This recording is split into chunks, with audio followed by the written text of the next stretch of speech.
Heart dwellers, I am calling out to everyone who cares about the future of America and their children.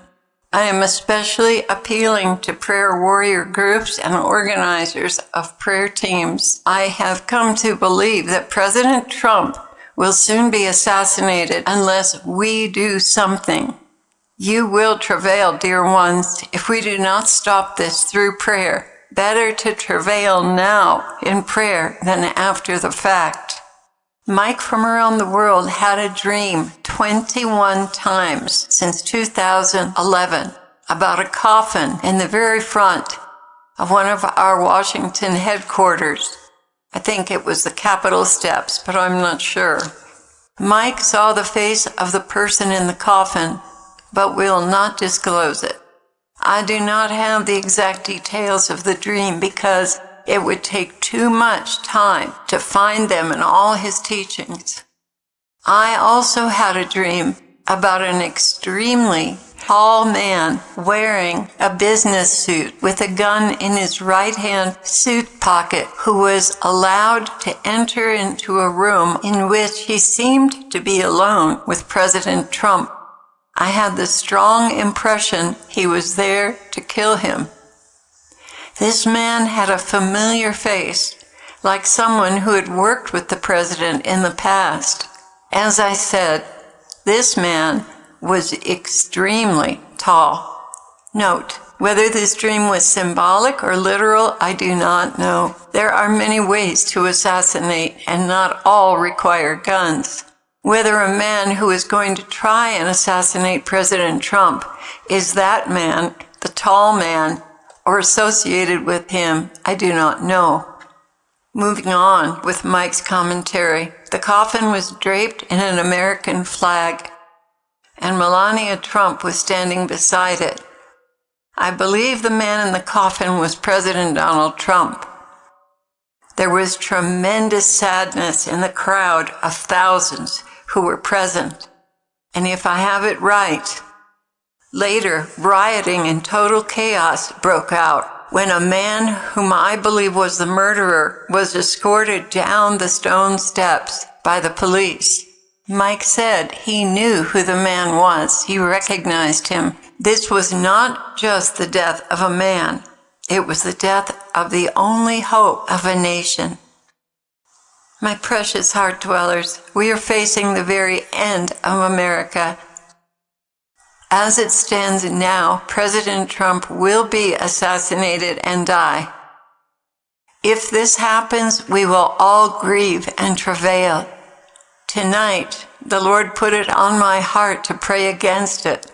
And when all of this dawned on me tonight, all I could do was cry out, please, God, do not allow Trump to be assassinated. Please, God, do not allow Trump to be assassinated. Please, God, do not allow Trump to be assassinated. Please, God, don't let President Trump be assassinated. Please, God, do not allow Trump to be assassinated. Please, God, please don't allow it. Don't allow Trump to be assassinated. Dear Lord, please. Then I kind of came to my senses and I thought, well, what if it isn't President Trump? I should ask. And I asked Jesus, Lord, is the man in the coffin President Trump? He answered, it is. Lord, please, please, can we stop this with prayer? Jesus answered, it is possible. I asked him, is this a planned and staged event or the real thing? He said, it is the real thing, regrettably. A staged event has been on his mind, but he knows what it will do to the country, and he has abandoned that idea. Claire, he is in it until the very end. Lord, does this have to happen? No, it does not. If enough people pray, it will be stopped. It will take prayer, fasting, sacrifice, and dedicated prayer with much travail to stop it. But is it not better to travail now than later? And as it stands now, this ugly plan is moving forward. I would not have put it on your heart if it were not true. I put it on your heart. But what are you willing to do to stop it? Lord, whatever you give me the grace to do, I will do with your grace. He continued, well then, organize the heart dwellers around the world to pray against it. I will put the burdens in their hearts, but you must reach them all with the seriousness of this matter. You don't have much time. The day is approaching. I went to the Bible promises to get confirming words about whether or not we could stop this with prayer. My first word was Psalm 91:16.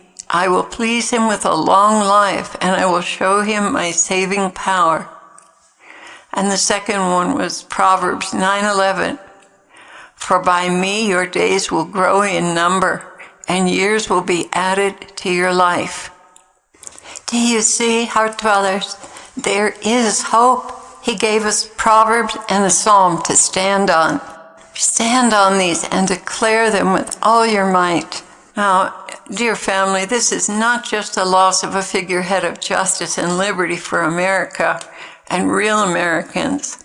This event will so devastate the world and bring it down that the beast system will immediately take over, fully manned, organized, and equipped to take full possession of America and the entire world. Everything is set for this system to be implemented. President Trump and all he stands for, and all who stand with him, are in the way and are the last thread of hope for America.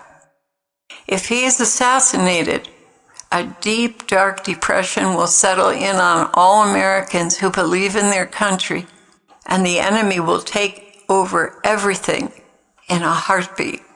We will go from some semblance of liberty to enslavement overnight, and I believe it will not just be America, but the entire world will lose the will to fight against the beast system.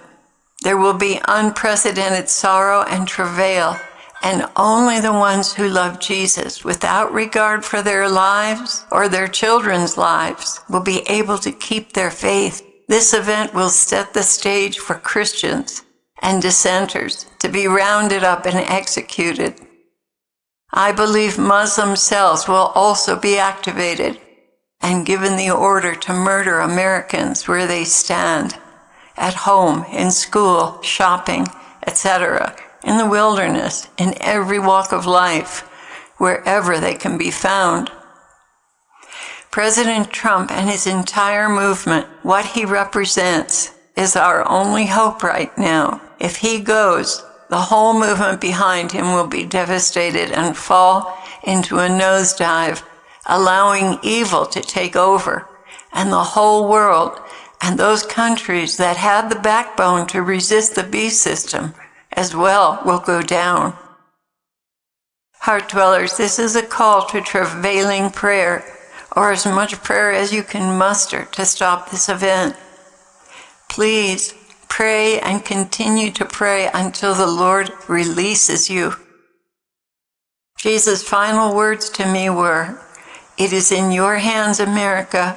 I am giving you a chance to reverse this event, but it will take a tremendous amount of work.